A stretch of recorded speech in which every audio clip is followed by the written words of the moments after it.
Ang kahani, ang uban, yan na lang giusa sa uban, ipakansel niya itong ubang decision. Naging kaayo. Ikaw ang magayo. Ako giyapoy sa larin. Ikaw ang gayo. Ang kahani, alam mo. Diba, sige, imutan ang description kaya ako ang gitingog sa imuhang idayon, hindi na uban i-cancel na nako.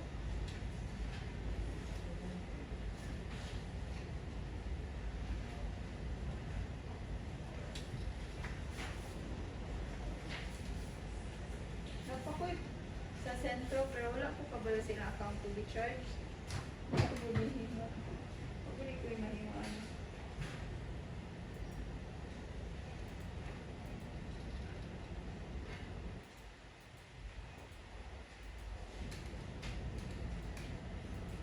Apil na mga ipahayo ni Attorney Lim kanina katulad siya natin kagaya kung January to March yan. Wala pa biya na nga sir. Oh no. Dagan-dagan na pa gani. Gan. Nung wala gain kong dumulong ba na